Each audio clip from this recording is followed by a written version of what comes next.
قناة قراء زمان، تسمع وكأنك ترى.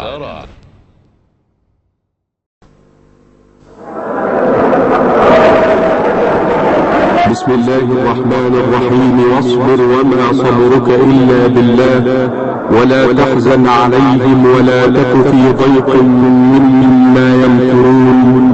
إن الله مع الذين اتقوا والذين هم محسنون. صدق الله العظيم.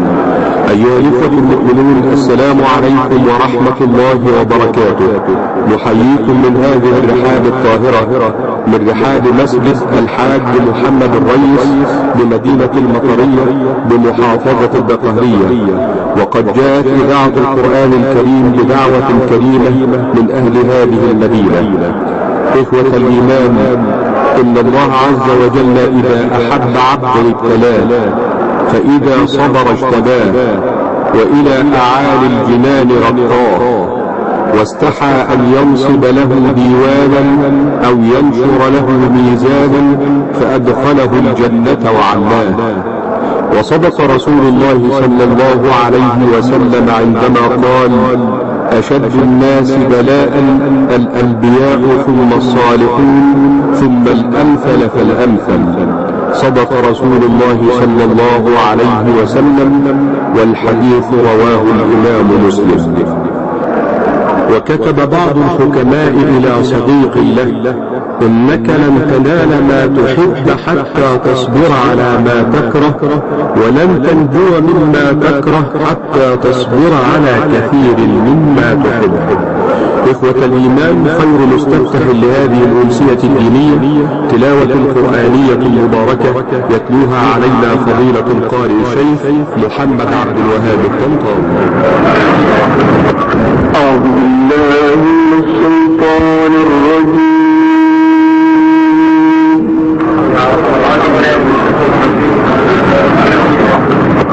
بسم الله الرحمن الرحيم.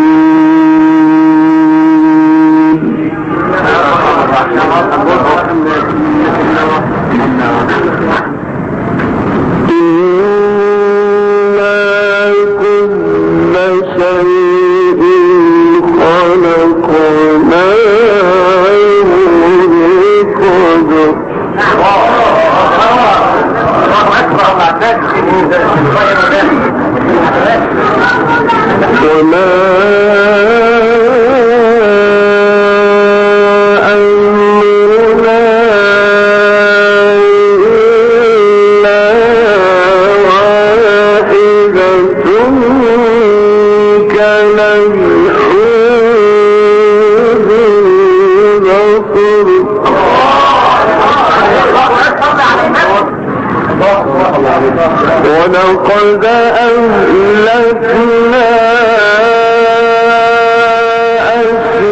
أشياعكم فهل من مدكر.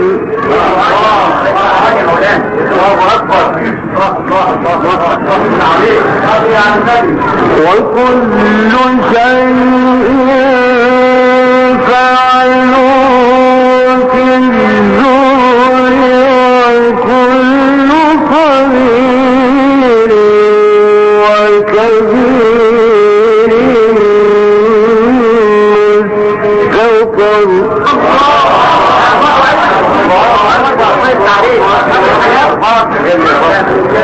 إن المتقين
ولقد أهلكنا أشياعكم فهل من مدكر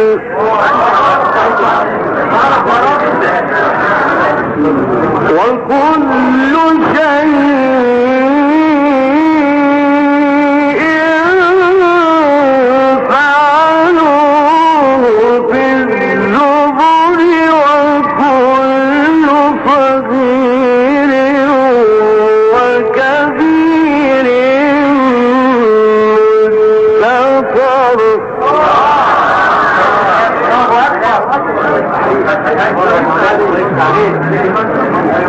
إن المتقين في جنات ونهر في مقعد صدق عند مليك مقتدر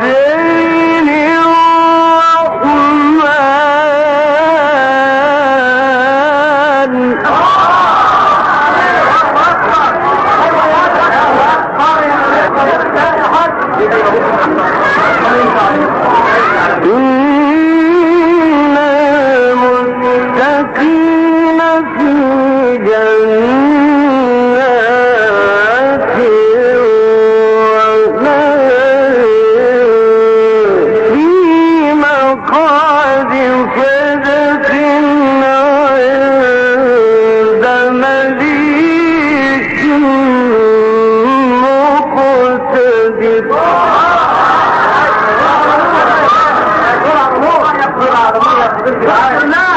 إن المتقين في جنات ونهر في مقعد صدق عند مليك مقتدر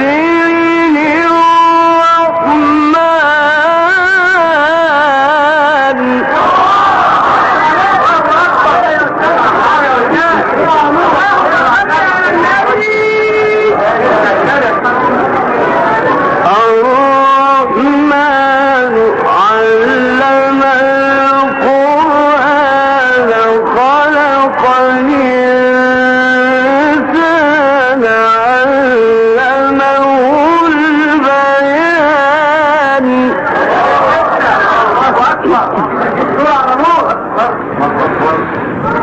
الشمس والقمر بحسبان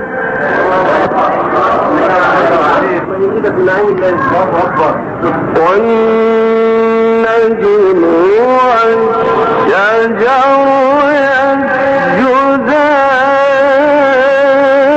يسجدان الشمس والقمر بحسبان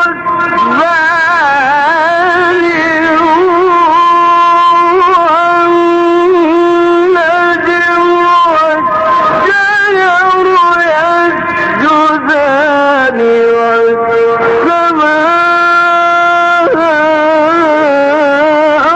رفعها ووضع الميزان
فبأي آلاء ربكما تكذبان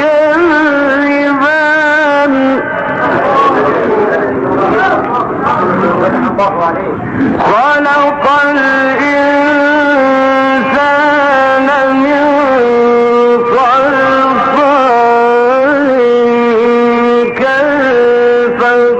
كالفخار وخلق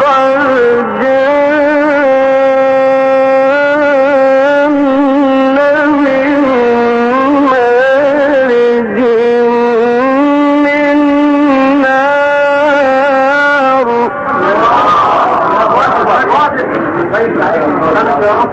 فبأي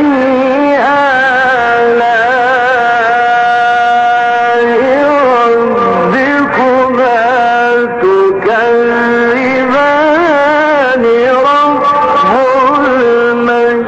المشرقين ورب المغربين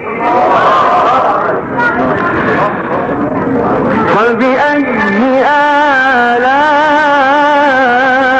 آلاء ربكما تكذبان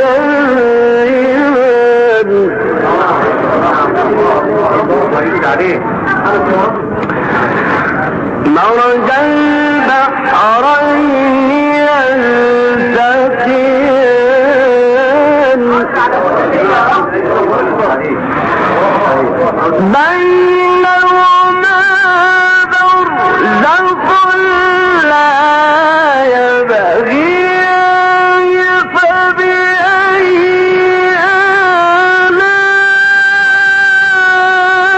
آلاء ربكما تكذبان يخرج منهما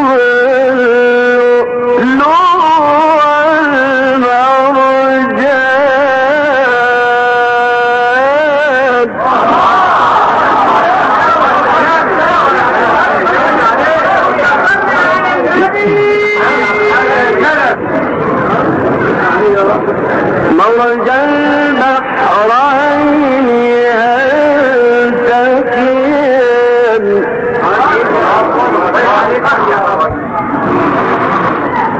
بينهما برزخ لا يبغيان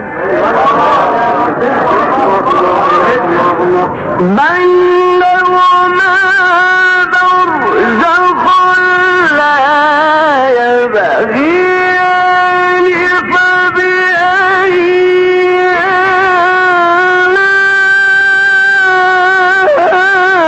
آلاء ربكما تكذبان يخرج منهما اللؤلؤ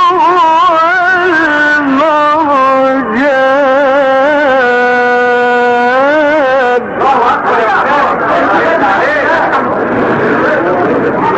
رب المشرقين ورب المغربين فبأي آلاء ربكما تكذبان مرج البحرين يلتقيان بينهما برزخ لا يبغيان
الله يا مولانا، الله يفتح عليك. وله الجوار المنشآت في البحر كالأعلام.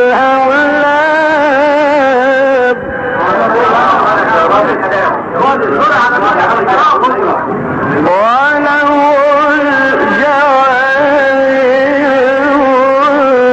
المنشآت في البحر كالأعلام.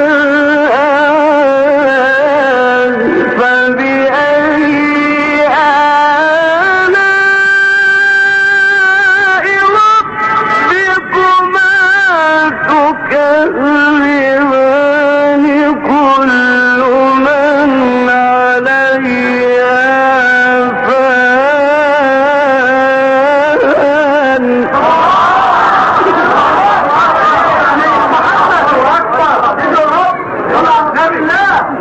وله الجوار المنشآت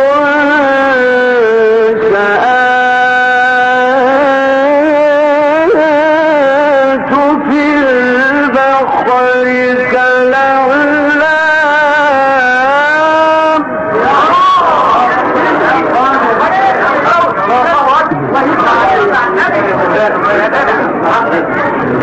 وله الجوار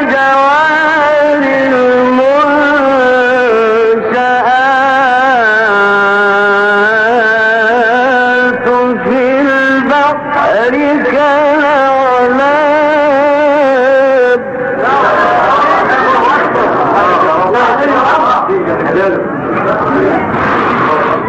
وله الجوار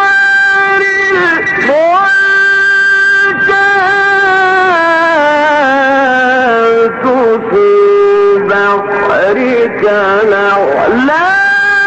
فبأي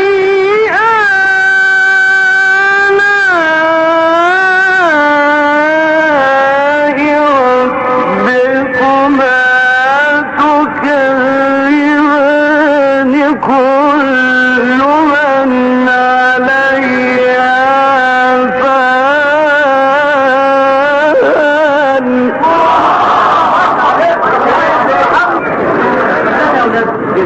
كل من عليها فان.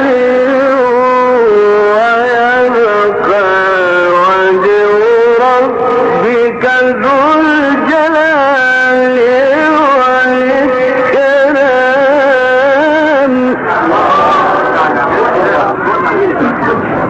بسم الله الرحمن الرحيم.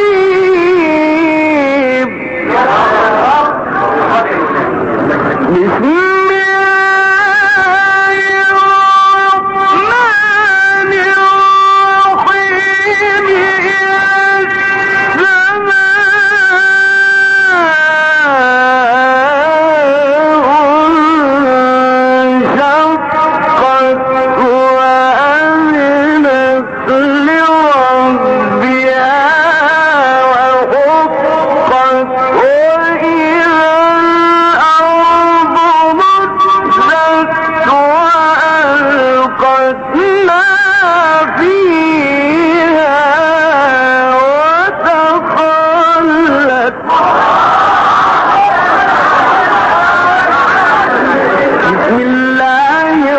الرحمن الرحيم.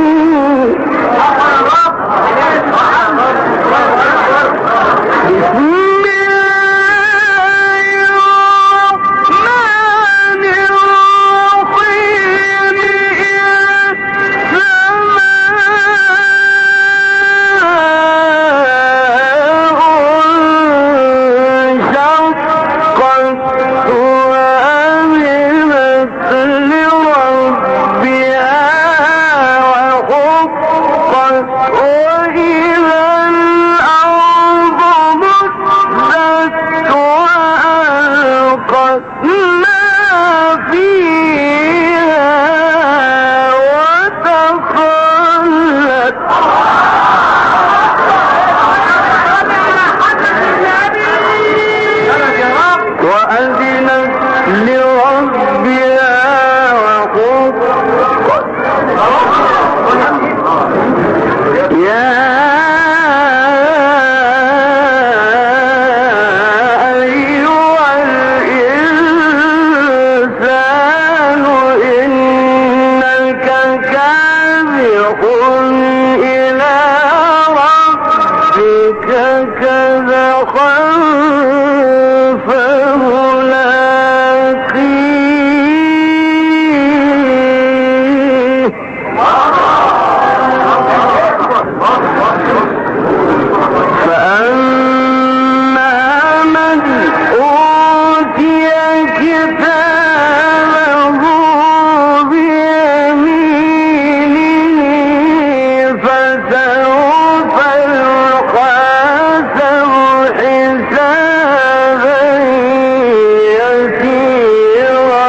استمعتم أيها الإخوة المؤمنون إلى هذه التلاوة القرآنية المباركة، تلاها علينا القارئ الشيخ محمد عبد الوهاب الطنطاوي من هذه الرحاب الطاهرة، من رحاب مسجد الحاج محمد الريس بمدينة المطرية بمحافظة الدقهلية، وننقل لحضراتكم هذه الأمسية الدينية عبر موجات إذاعة القرآن الكريم من القاهرة. إخوة الإيمان، روى ابن طاووس عن وهب بن منبه قال: ليس بفقيه كامل الفقه من لم يعد البلاء نعمة والرخاء مصيبة، وذلك أن البلاء يتبعه الرخاء والرخاء يتبعه البلاء. وقال بعض الحكماء: انتظار الفرج بالصبر عبادة. إخوة الإيمان، من رحاب القرآن الكريم إلى رحاب العلم والعلماء، نبقى الآن مع كلمة فضيلة الأستاذ الدكتور محمد إسماعيل الحسيني، الأستاذ بجامعة الأزهر الشريف. الحمد لله فالق الحب والنوى، العالم بالضمير وما قد حوى، بقدرته رشد من رشد وصرف من شاء الى الهوى، برحمانيته وحده على العرش قد استوى، سبحانه اسرى وعرج بجسد وروح حبيبه، فاراه ما في جنته وما في ناره وفراشه من طوى.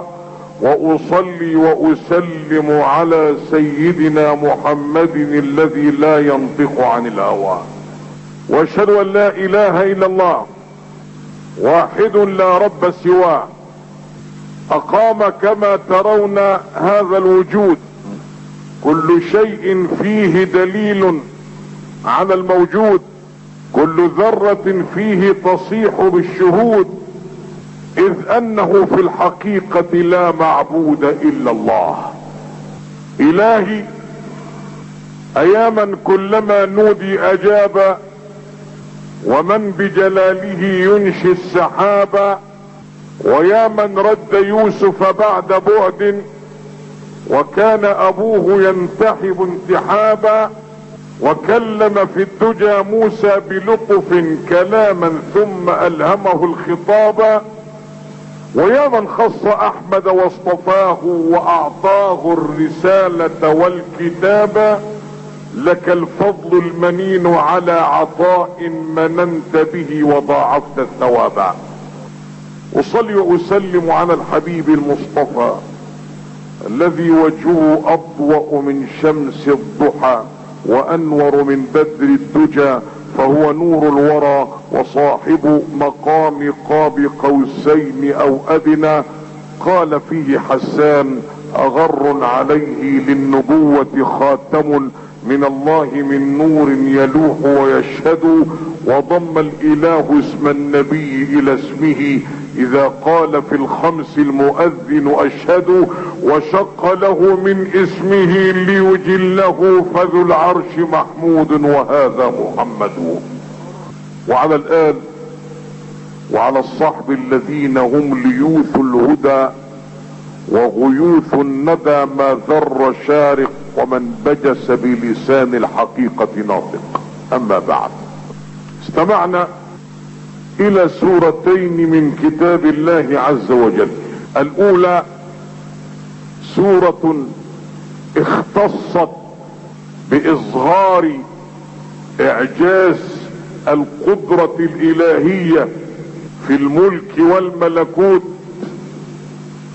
فقد طلب كفار قريش معجزة من النبي، والله ما وصل اليها موسى. لماذا؟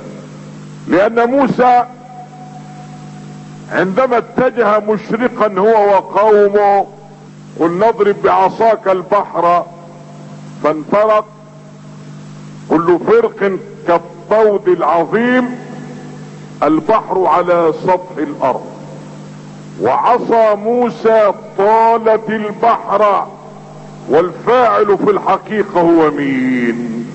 ما سمعتش هو مين؟ هو مين؟ الله. ولما قال كفار قريش لا نؤمن اليك حتى تشق هذا القمر نصفين، موسى طال البحر بعصاه، ومن اين لسيدنا محمد ان ينال القمر في علاه؟ فقال حتى استأذن ربي، فجاء جبريل وقال ان العلي الاعلى يقول لك شاور الى القمر فانه ينشق بقدرة من له القضاء والقدر. فلما كان الحبيب محمد قد اشار للقمر وقد امر، فعندئذ انشق القمر بقدرة الله رب العالمين نصفين، نصف على بطحاء مكة ونصف على جبل ابي قبيس. هل امنوا؟ ما امنوا، بل قالوا هذا سحر. فقالوا لئن كان محمد سحركم فهل سحر اهل اليمن وهل سحر اهل الشام؟ اسألوا السفار المسافرين. فجاء وفد ممن سافر اليمن وجاء وفد ممن سافر الشام آيبا الى مكة، فسألتهم قريش كيف رأيتم القمر ليلة امس؟ قال رأينا القمر قد انشق نصفين، لكنهم لم يزدادوا ايمانا بل ازدادوا عتوا على كفرهم. فانزل الله سبحانه وتعالى آية في عظمة الاقتدار لا يقدر عليها الا من كور الليل على النهار، والذي اجرى بقدرته البحار، والذي اذعنت بتسبيحه الاشجار. الا انه هو الله الواحد القهار الذي قال اقتربت الساعة وانشق القمر فوحد من لا يغفل ولا ينام. ويأتي علماء الجيولوجيا في الزمن الحديث الذي تحيون فيه فيرون في القمر شقا واضحا، فيعلم الكافر والمسلم والنصراني واليهودي والبوذي ان القرآن الذي نزل على سيدنا محمد حق، فقد انشق هذا القمر ايما شق. سبحان الله. يبقى بدأت السورة بآيات من العزة والجبروت، وبدأت سورة الرحمن ببسط أجنحة الرجاء والرغبوت لمن يملك الرحمة والرحموت. فإذا ما انتهت سورة القمر فقالت إن المتقين في جنات ونهر. فين؟ في مقعد صدق. فين؟ عند ايه؟ مليك ايه؟ مقتدر. ومليك مقتدر لفظ النكرة. مين الملك ده؟ الملك فلان، الملك علان، الملك تركان. هتسأل من هذا الملك فتأتيك الإجابة في السورة الآتية فورا: مليك مقتدر الرحمن. فتوحد الله. شوف ترتيب الآيات ازاي. إن المتقين فين؟ جنات ونهر. جنات ظلال أشجار تواري ما تحتها. ما هو النهر؟ في قراءة نهر جمع أنهار. نهر من عسل، نهر من ماء، نهر من لبن، نهر من خمر. ثم ماذا؟ نهر أيضا من الضياء. ضياء على الرغم ليس فيها شمس ولا قمر إلا أنه ضياء. ضياء ضياء. كيف هذا الضياء؟ الله نور. الله نور. ما توحد يا أخي. الله نور. يهم أحد أهل الجنة أن يسجد عندما رأى شعشعان النور واضحا بهر الأبصار، فيظن أنه تجلي لله الواحد القهار، فتقول له الملائكة ارفع رأسك فليس هذا نور الله، وانما هو نور حوراء تبسمت في وجه زوجها رضاء من الله رب العالمين.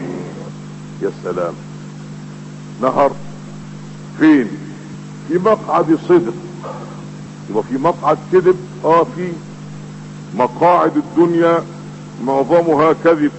مقاعد الدنيا الكذب فيها كثير، والكذب على البشر اكثر.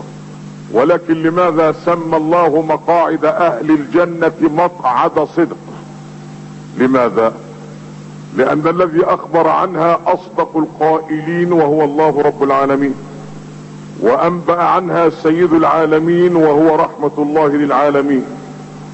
ومقعد صدق قال الامام جعفر الصادق: لا يقعد عليه الا الصادقون ليجزي الله الصادقين بايه؟ بصدقهم.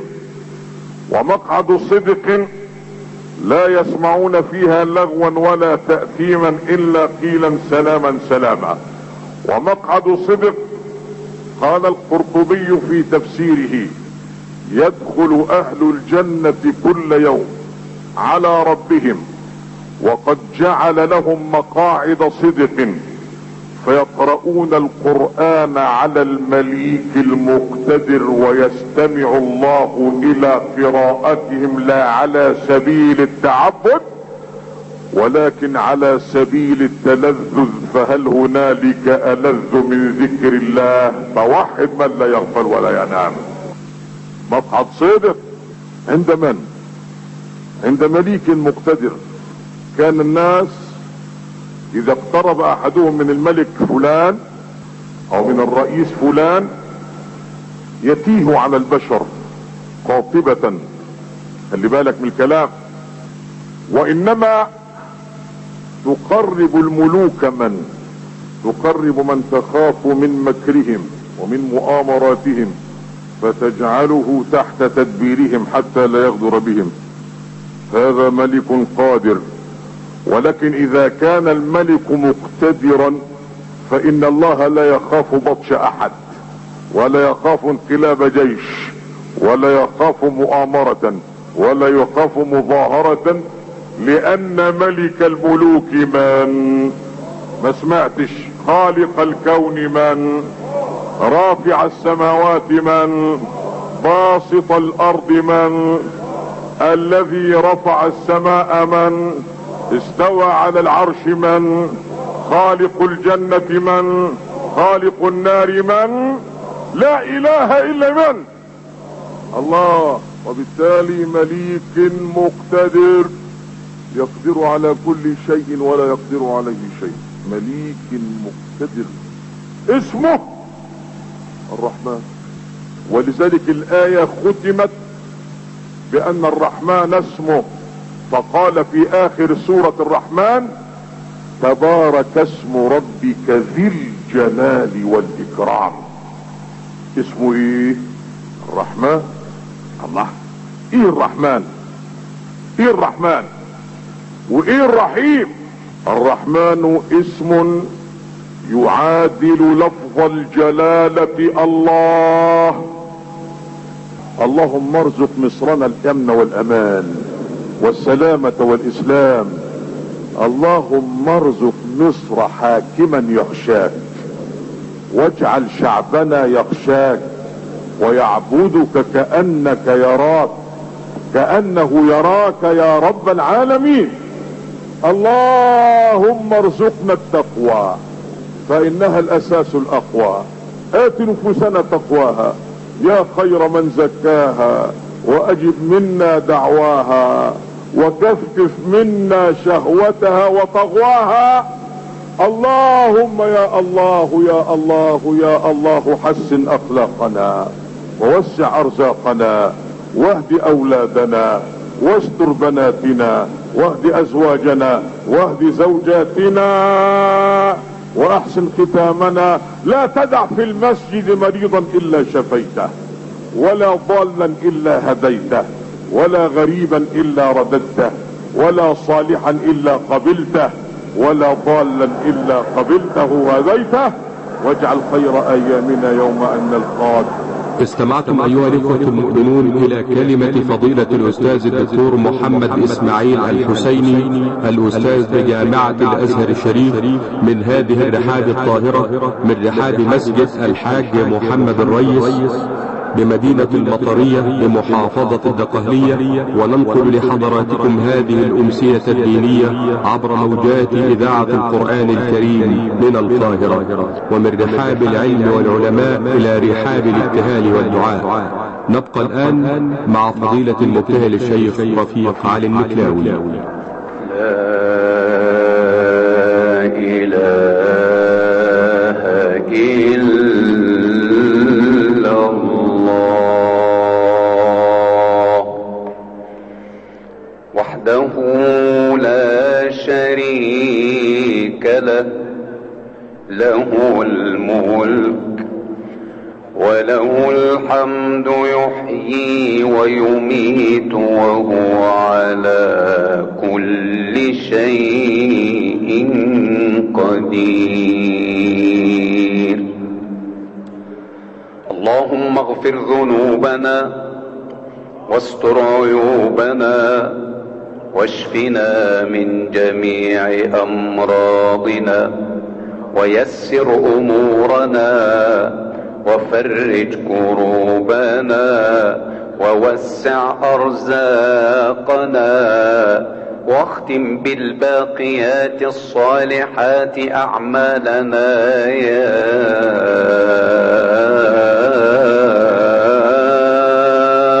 رب. لبيك يا رب الحجيج نداك،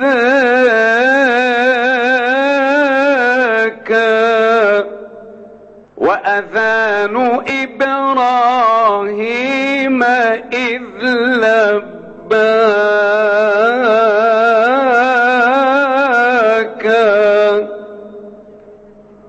لبيك يا رب الحجيج نداك،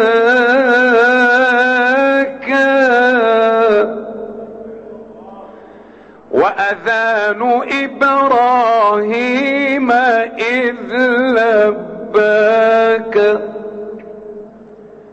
إذ قلت إبراهيم، إذ قلت إبراهيم أذن في الورى بالحج من كل البقاع أتاك.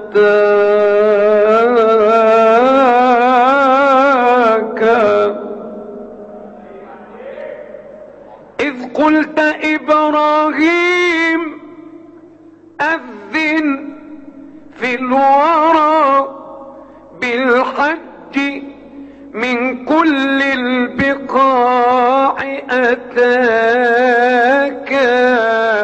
وجعلته في الدين، وجعلته في الدين ركنا قيما وتمام نعمته وشكر هداك. فهفا لبيت الله، فهفا لبيت الله قلبي خاشعا وسط الحجيج وصوتهم ناجاك. لبيك يا الله، لبيك يا الله. أسعى راضيا عند الصفا، أصفو بنور رضاك، وأجيء للمروى أهرول راجيا فيضا كريما من عظيم هداك. وأجيء للمروى أهرول فيضا كريما من عظيم رضاك. وأقول يا قلبي هنيئا بالمنى، فالنور يملأ بالصفاء مذاك.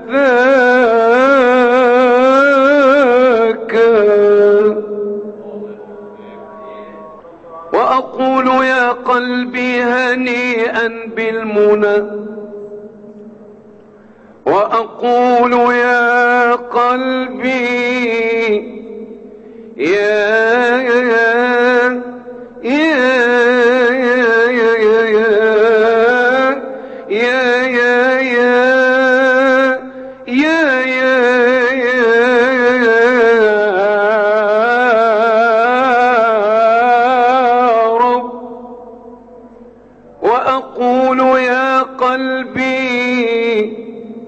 هنيئا بالمنى، فالنور يملأ بالصفاء مذاك. وإذا أطوف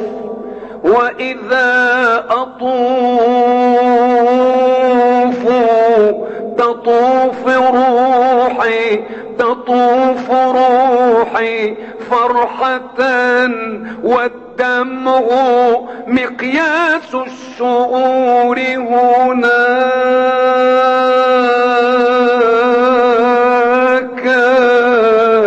وإذا وصلت مقام إبراهيم قف، ولتبتهل شكرا لمن أرساك.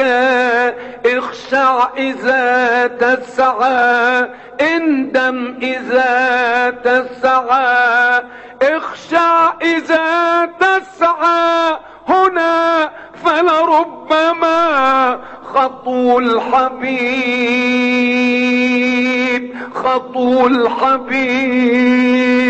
تكون فيه خطاك.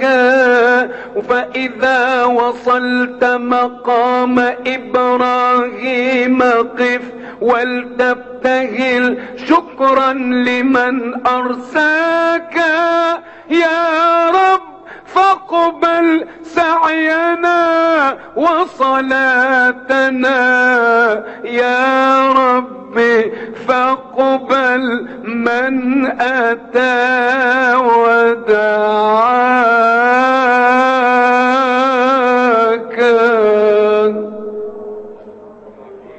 فإذا وصلت مقام إبراهيم قف، ولتبتهل شكرا لمن أرساك.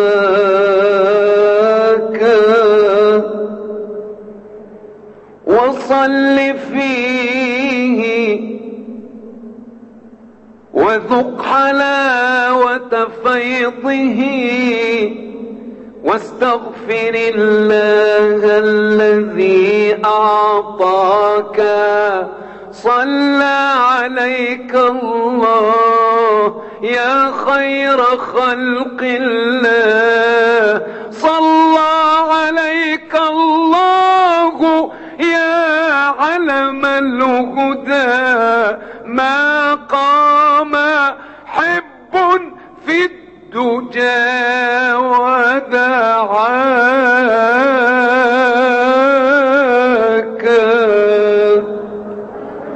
استمعتم أيها الإخوة المؤمنون إلى هذه الابتهالات الدينية قدمها المبتهل الشيخ رفيق النكلاوي، وننقل لحضراتكم هذه الأمسية الدينية عبر موجات إذاعة القرآن الكريم من القاهرة، من رحاب مسجد الحاج محمد الريس بمدينة المطرية بمحافظة الدقهلية. إخوة الإيمان، روى أبو هريرة أن النبي صلى الله عليه وسلم قال: من يرد الله به خيرا يصب منه. صدق رسول الله صلى الله عليه وسلم. أيها الإخوة المؤمنون، بهذه الابتهالات الدينية نأتي إلى ختام هذه الأمسية، ولم يتبقى لنا إلا أن نسجل لحضراتكم تحيات مهندس الصوت محمد أنور حمودة، وتحيات محدثكم وليد الحسيني من أسرة المذيعين، وإلى لقاء آخر إن شاء الله، والسلام عليكم ورحمة الله وبركاته.